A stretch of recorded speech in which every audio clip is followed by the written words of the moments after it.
Tristyn Tyne Bailey was born on January 18, 2008 to parents Forrest and Stacey Bailey, and was the youngest of the couple's 5 children. She had 3 older sisters, Brittany, Alexis, and Sophia, and a brother named Tegan. The family resided together in the town of St. John's, Florida, just south of Jacksonville on the state's eastern seaboard. As the baby of the family, she was treasured in every way. According to her family, Tristyn was absolutely adored by her grandparents and spent a lot of time with them, getting the most attention as a baby from her granddad than any sibling before her. As a daughter, Tristyn always exceeded the expectations that were put in front of her. She was described as dedicated and thoughtful. Brittany and Tristyn, despite being 16 years apart, were kindred spirits. With Alexis, she shared a deep love of animals. Tegan brought out Tristyn's serious side. They would talk about goals and aspirations and outline the work to accomplish them. Sophia and Tristyn were easily described as having a yin-yang relationship. From the moment Tristyn entered the world, they spent all their time together. Tristyn and her mother Stacey enjoyed a close bond and formed many wonderful memories during cheer weekends. Tristyn loved to cheer, and she did so competitively. She had won many awards and was described by her coaches to have a dedicated work ethic. She was the 7th grade team captain at her school, Patriot Oaks Academy, and was a member of Infinity All-Stars Cheerleading and Zone Cheer All-Stars. She also enjoyed playing lacrosse. On May 9, 2021, Tristyn and her sister had been planning on making breakfast for Stacey to celebrate Mother's Day. Sophia had already begun preparing the meal before anybody noticed that something was awry.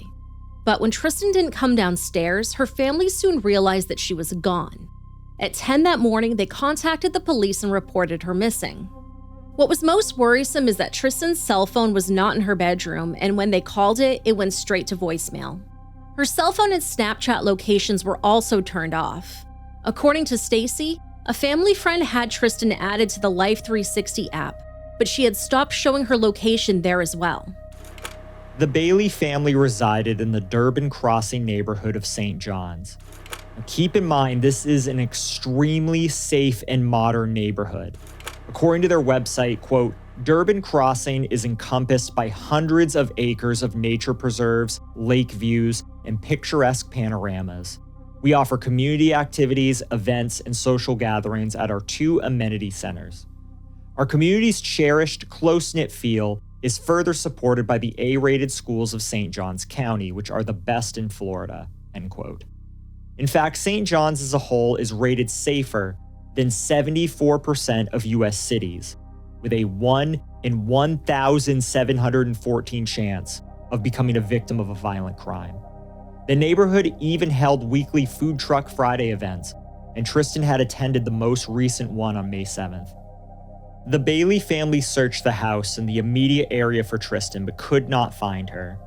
Forrest, Tristyn's father, searched the area of the North Amenity Center, but did not locate Tristyn. As this community was so close-knit, many families abandoned their Mother's Day plans to search for her. Soon, the Florida Department of Law Enforcement joined the search. At 2:23 p.m., Detective Kurt Hannon requested a ping order for Tristyn's cell phone to attempt to locate the device's geographical location, believing she would be found nearby.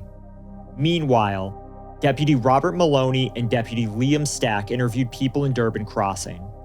One person, in particular, had seen Tristyn recently. According to Dolphus Absher III, who goes by the name Trey, Tristyn arrived at his house at 12:30 a.m. on May 9th.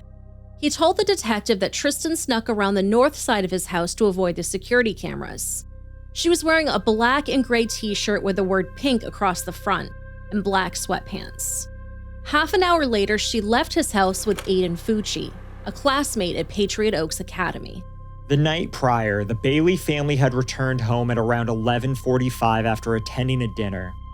Around midnight, Tristyn was last seen by her sister Sophia speaking with an unknown white male wearing a backward white cap on a video chat in the garage. According to cell phone records obtained from AT&T, Tristyn received an incoming call from a phone number later identified as belonging to Aiden Fucci. She was supposed to be going to bed, but the 13-year-old had other plans. Even though this was completely out of character for her, Tristyn snuck out of her family's home shortly thereafter. According to her family, Tristyn was last seen wearing what they believed to be a white cheer shirt and dark shorts. At 1:24 a.m., surveillance video from the Durbin Crossing North Amenity Center shows two subjects walking past the main entrance along the sidewalk. About 20 minutes later, surveillance video obtained by detectives from a neighborhood resident, Dr. Larry Schoenberg, shows two subjects walking east on the sidewalk of Saddlestone Drive toward a pond. One of these subjects was later identified as Aiden Fucci, and he appeared to be wearing a light-colored hooded sweatshirt and a pair of white and black Nike sneakers. The second subject was later identified as Tristyn. She was significantly shorter than Aiden and was wearing a light-colored shirt and black shoes. At 3:27 a.m., Aiden was caught again on Dr. Schoenberg's camera. This time, he was running west, away from the pond, while carrying his sneakers. He was alone. Detective Maloney then interviewed Aiden Fucci at his home on Castledale Court. With the consent of his mother, Crystal Smith, Aiden showed Detective Maloney where he and Tristyn went after leaving Trey's house.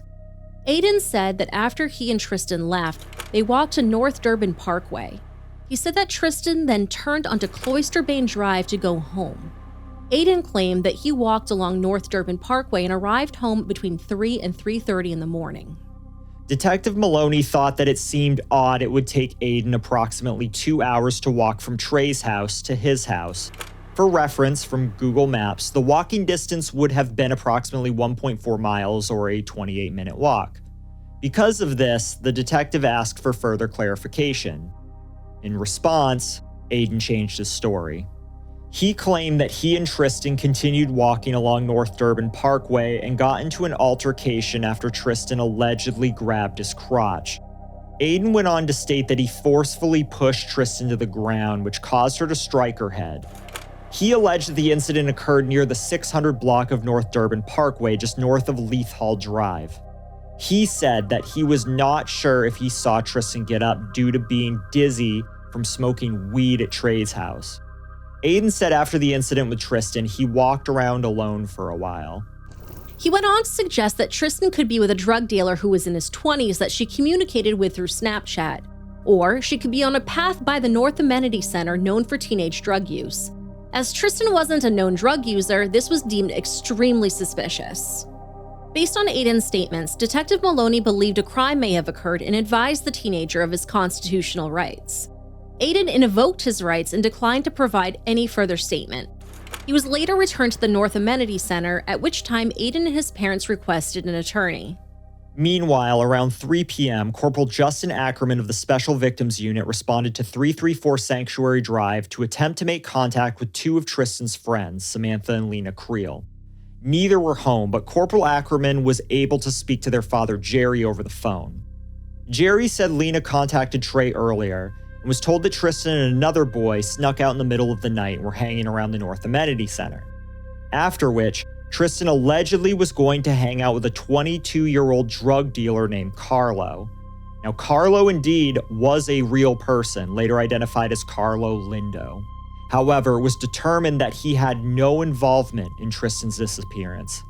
While this was going on, Patrol Supervisor Sergeant Christopher Alexander received the mobile locator results from Tristyn's cell phone from AT&T via email. The location showed a 2,500-meter radius from the central location. This placed the center of the radius within a wooded area south of the Loop Nursery, located at 4842 Racetrack Road. The signal was historical, no longer sending active signals. Additionally, Detective Hannon submitted a request for 30 days worth of Tristyn's call and text detail records to attempt to identify a pattern of her communication, any recent deviation from that pattern, and an attempt to identify anyone Tristyn may have had contact with through the evening of May 8th through the morning of May 9th. Deputy Hannon received the request records from AT&T, but was unable to open them due to a technical error. A half hour later, Detective Hannon received a bizarre email from St. John's Sheriff's Office Communications with a photo attachment of a Snapchat message. The message depicted Aiden Fucci in the backseat of a patrol car while taking a selfie, holding up a peace sign in the reflective panel of the divider. Within the message was a text banner reading, "Hey guys, has anybody seen Tristyn lately?" The message appeared to have been forwarded at least twice and included additional text banners reading "WTF Aiden" and "You were with her, Aiden, you know what happened to her." Detective Hannon notified the chain of command and requested Aiden's cell phone be seized as it possibly contained evidence related to this investigation. Just before 5 p.m., Sergeant Thomas Marmo of the Special Victims Unit, with the assistance of the Florida Department of Law Enforcement Missing Endangered Persons Information Clearinghouse, requested a missing child alert for Tristyn. A short time later, authorities were able to open the AT&T call and text records for Tristyn. These records indicated Tristyn's last outgoing call was on May 7, 2021 at approximately 9 p.m., which was to her sister. The records did not reflect any call or text detail for May 8, 2021. The remainder of the calls or text detail records were all incoming calls, all of which began around the time Tristyn was discovered missing. Meanwhile, Detective Kim Peluso conducted audio-recorded interviews with the Bailey family, who stated that they were unaware of Tristyn sneaking out prior to this incident. Detective Peluso told them that she was informed of additional information that Tristyn may have been involved in illegal activity and was afraid that she would be caught and wanted to run away. During this time, Detective Keith Carter and Detective James Giminaro canvassed Cloister Bain Drive for possible witnesses in video surveillance. But what was the perceived illegal activity that would make Tristyn, who was loved by her family, want to run away? Now keep in mind the following information has been sourced from Law and Crime. Investigators also spoke with Tristyn's best friend, Shyla Holmes. She told police that Tristyn had an intimate relationship with a boy named Trey, but that they were more like friends with benefits and didn't really talk to each other in school. But one of those alleged encounters was believed to have been captured on video and then used against Tristyn by Aiden. Shyla said Trey had a video of him and Tristyn being intimate together and that he had FaceTimed Aiden while doing so. Allegedly, Aiden screen recorded the entire thing and had begun to blackmail Tristyn with the video. He showed it to 7th and 8th grade students at their school. Tristyn and Aiden had also allegedly hooked up, but according to Shyla, nobody knew about it but her. Shyla also said that Tristyn, Aiden, and Trey planned on having a three-way together, but wasn't sure if it ended up happening or not. There was also discussion regarding graffiti on a sign, but I think it's reasonable to conclude that the illegal activity that Tristyn was worried about was this video in question. Just a few minutes later, the sheriff's office received a call from Daniel Hart, a resident of the Durbin Crossing neighborhood. Daniel lived at the end of Saddlestone Drive, adjacent to a cul-de-sac. He had been out on an evening run when he made a chilling discovery. He informed the authorities that he had located what appeared to be a dead body in the woods just east of the cul-de-sac. It was Tristyn, who was pronounced dead at the scene by Deputy Robert Nijbauer at 6:15 in the evening. Tristyn was located in a wooded area approximately 80 feet from the southernmost retention pond south of the Durbin Creek Nursery, located at 4286 Racetrack Road. Her blonde hair was matted and red in color, which appeared to be blood. She had multiple sharp force injury wounds on her hands, arms, neck, and she appeared to have additional sharp force injuries to her back, evident by the holes in her shirt. In the immediate vicinity, crime scene technician Marilyn Butts located a gold tone ring, a cell phone later identified as Tristyn's phone, a $20 bill, and a pink smoking device. She located a possible shoe impression within the wooded area as well as a Powerade bottle near the pond. However, she did not locate any other items of possible evidentiary value, nor did she observe any suspicious circumstances around the scene. She collected the cell phone after processing the scene, which was later transferred to Detective David Causey with digital forensics to be processed. Detectives were dispatched to two different addresses in search of Aiden Fucci, to his mother's home located at Castledale Court, to 25 Nine Wells Lane, the address he used in order to be registered at Patriot Oaks Academy. Both residences were secured pending the application of a search warrant. Unfortunately, Aiden wasn't at either home. But less than 2 hours later, he was tracked down at the North Amenity Center and transported to the SJSO Central Investigations Division, or CID. According to Deputy Maloney, while conducting a pat-down for weapons on Aiden at the North Amenity Center, he located a blue-handled folding knife. Deputy Maloney said he inspected the knife but did not observe anything suspicious about it and turned the knife over to Aiden's father, Jason Fucci.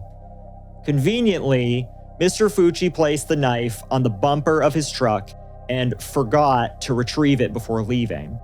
He claimed that it must have fallen off his bumper somewhere. Law enforcement attempted to search for this knife, but it was never recovered. At the same time, Trey's father, Dolphus Absher Jr., was interviewed at his Telford Drive home. He stated that he knew Aiden and his family well, but had never met Tristyn. He shared that he had woken his son up at around 7 in the morning and learned that Aiden had hung out the night prior. He also stated that law enforcement came to his house at approximately 11 with regards to the search for Tristyn. The father stated that after law enforcement had left, his son claimed that Tristyn had also visited that evening. Aiden was delivered to the CID in an interview room which had both audio and video recording capabilities. Aiden's father, Jason Fucci, and mother, Crystal Smith, were present. Both of his parents made several comments advising Aiden not to speak about any possible involvement that he may have had, saying that the room could be bugged. Crystal and Jason asked Aiden questions about the incident, which he did answer. They also told Aiden not to speak until his attorney arrived.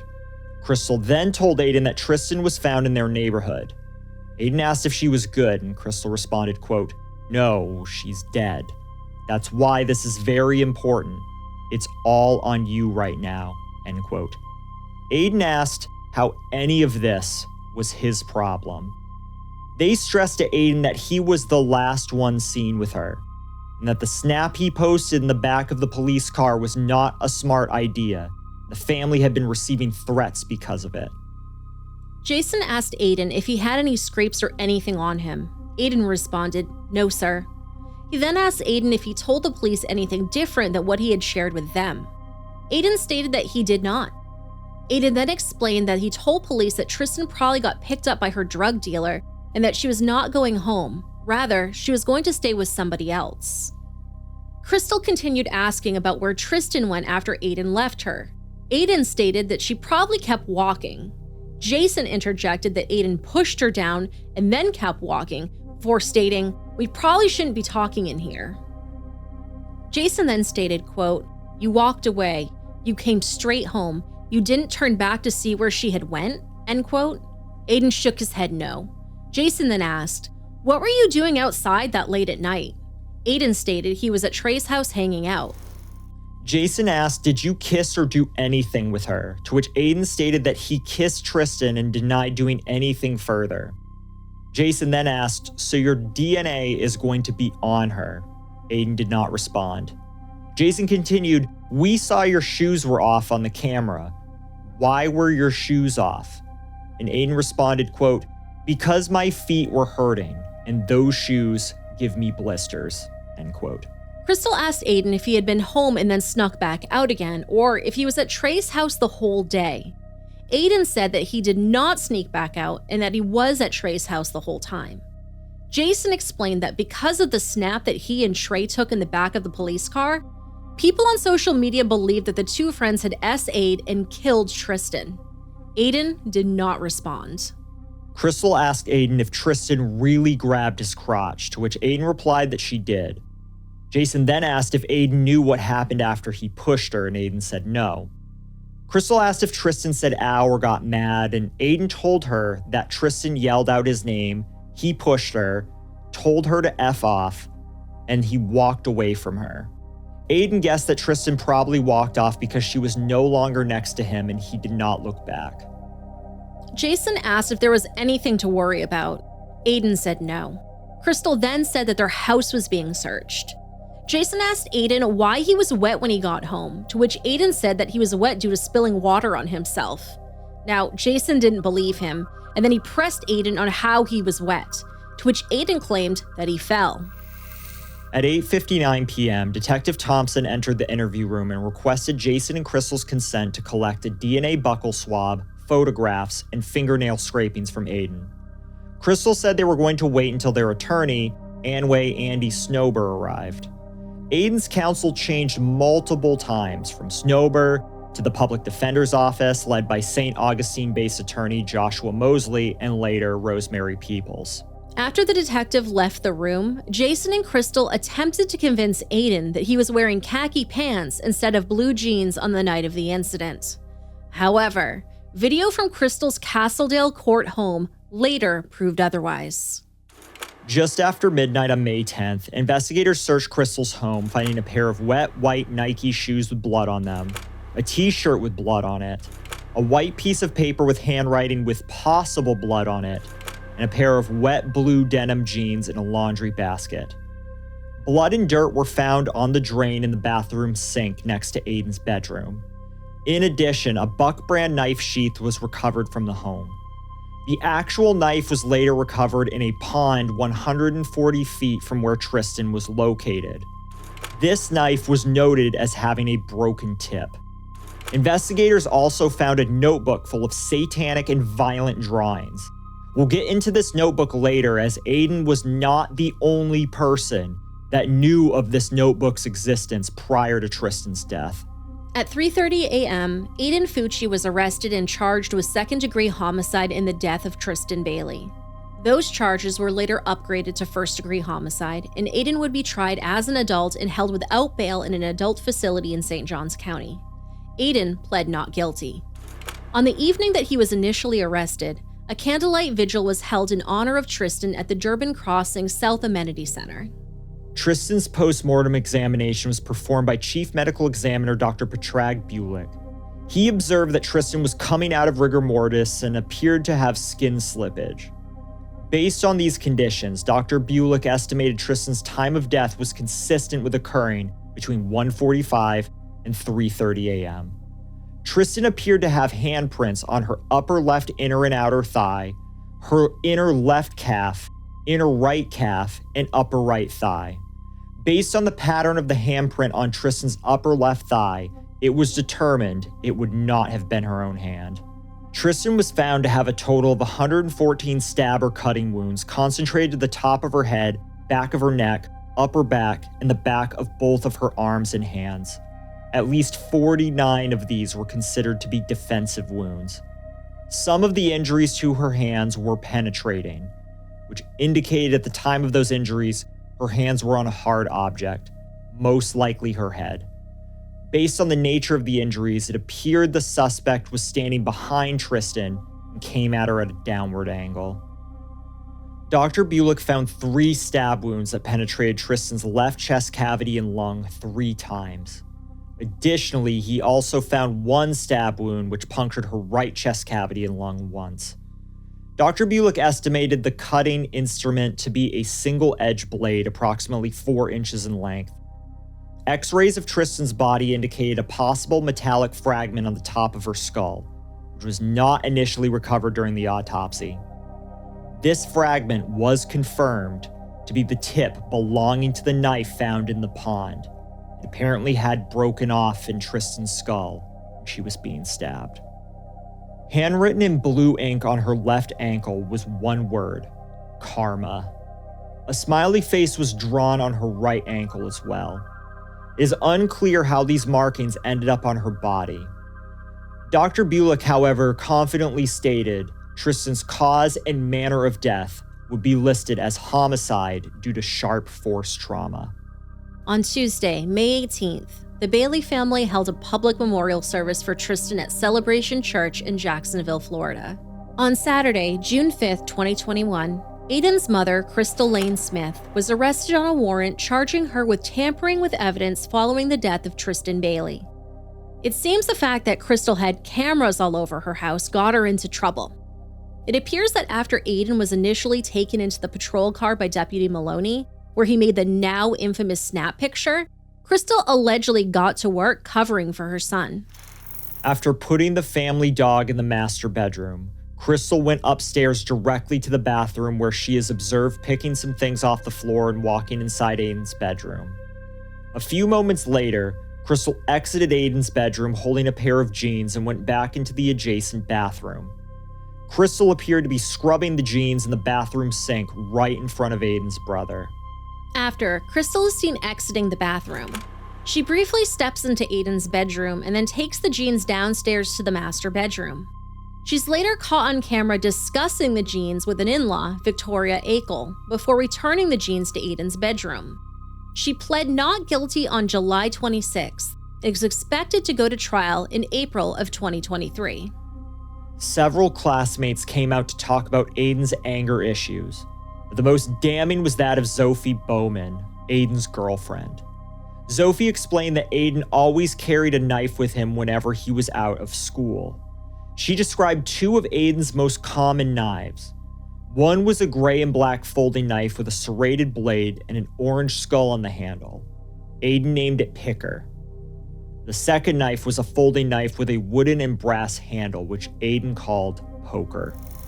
Apparently, Aiden talked about killing people frequently and even made previous statements about wanting to kill Tristyn. She claimed that occasionally, Aiden would take his knife out and pretend to stab her with it. On occasion, Aiden would surprise Sophie from behind, put the knife to her throat, and pretend to slit her throat. Recently, the two had been hanging out together on the roof of Sophie's house, and it was there that Aiden told her that he was going to kill someone. Aiden said that the killing would be planned and that he would find a random person walking at night, drag them into the woods, and stab them. He told her that he was going to do it soon and to expect it to be carried out within the month. According to one of Aiden's friends, Caleb Montañez, Aiden was very jealous and believed that Sophie was cheating on him with Trey. She added that Aiden would draw graphic pictures depicting mutilated bodies. This was later confirmed when a notebook filled with these drawings was found in Aiden's room. One such drawing that police found was that of a nude female with severed limbs who had blood gushing out of the wounds.